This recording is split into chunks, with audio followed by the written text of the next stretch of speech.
ফেরেশতা। নবীরা অসুস্থ হতেন, নবীরা ব্যথা পেতেন, নবীরা বিপদে পড়তেন, নবীরা জন্মগ্রহণ করতেন দু একজন নবী ছাড়া। আদম আলাইহিস সালামের মাও নাই, বাবাও নাই। ঈসা আলাইহিস সালাম মা আছে, বাবা নাই। বাকি সব নবী মায়ের পেট থেকে এসেছেন। চিল্লায় এখন ঠিক কিনা? তারা আহত হলে টকটকে রক্ত বেরোতো, ওনাদের ক্ষুধা লাগতো, ওনারা বাজারে যেতেন, বিয়ে করতেন, সন্তান হতো, এন্তেকালও করতেন। চিল্লায় বলেন ঠিক কিনা? এরপরে সব নবীরা পুরুষ ছিলেন। শেষ নবীজি কি নূরের তৈরি না মাটির তৈরি? ভাই, নবী সাল্লাল্লাহু আলাইহি ওয়াসাল্লামকে আল্লাহ কি দিয়ে বানাইছে? আপনার দরকার কি? আপনার দরকারটা কি ভাই? আদার ব্যাপারে জাহাজের খবর নিয়ে লাভ আছে? নবী সাল্লাল্লাহু আলাইহি ওয়াসাল্লাম কি করতে বলছেন আপনি সেটা করবেন। ওনারে আল্লাহ কি দিয়ে বানাইছে এটা আপনার আবিষ্কারের দরকারটা কি? আপনি তো নবী করিম সাল্লাল্লাহু আলাইহি ওয়াসাল্লামের ইত্তেবা করবেন, অনুসরণ করবেন। ওনাকে আল্লাহ কি দিয়ে বানাইছেন সেটা নিয়ে আপনার গবেষণা করার দরকার কি? কোরআন এবং হাদিসে কোথাও ডাইরেক্ট তাকে আল্লাহ তাআলা এই উপাদান দিয়ে তৈরি করেছেন আলাদা করে বলেন নাই। তবে সূরা কাফের শেষ আয়াতে আল্লাহ তাআলা বলেছেন, কুল, হে রাসূল আপনি বলে দেন, ইন্নামা আনা বাশারুম মিসলুকুম, আমি তোমাদের মতো মানুষ, তবে পার্থক্য হলো ইন্নামা ইউহা ইলাইয়া, আমার কাছে ওহী আসে, আমি নবী তোমরাও নবী না।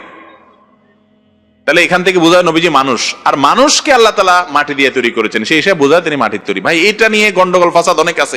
আমার যে মানুষের চেয়ে বেশি, হ্যাঁ মানুষের চেয়ে তো বেশি, তিনি পৃথিবীর সবচেয়ে সেরা মানুষ, একজন সাধারণ মানুষের চেয়ে বেশি। তবে তবে আমি জানি আপনার প্রশ্নটা কি। তবে তিনি আল্লাহ সুবহানাহু ওয়া তাআলা না, তিনি একজন মানুষ, তিনি আমাদের চেয়ে অনেক বেশি উত্তম। তবে তিনি বাশার, তিনি বাশার। কোরআন বলছে তিনি একজন মানুষ, তার খাবার দরকার হয়, তার ঘুমাতে হয়, আর মারা গেছেন, মদিনায় তার কবর আছে। তবে তিনি সবচেয়ে সেরা মুসলিমের দৃষ্টান্ত ছিলেন। আল্লাহ এখন ভাই একদল তরিকতের নামে নবী কি মাটির তৈরি নাকি নূরের তৈরি, এইটা লইয়া মাথা ফাটাফাটি ভাই, কিলাকিলি। এক দলকার মাটির তৈরি, আরেক দলকার না মাটির রইলে এটা প্রেস্টিজ ইস্যু। নবী নূরের তৈরি। আচ্ছা, কবরের 3 প্রশ্নের মধ্যে বোধহয় কথা এটা আসে। ফেরেশতারা জিজ্ঞেস করবে তোমার নবী মাটির তৈরি না নূরের তৈরি?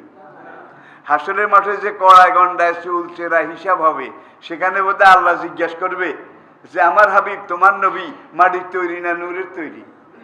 কি হাসরের মাঠে বোধহয় হিসাবের মধ্যে জিজ্ঞেস করবে? এটা কোনো জিজ্ঞাসার ব্যাপার।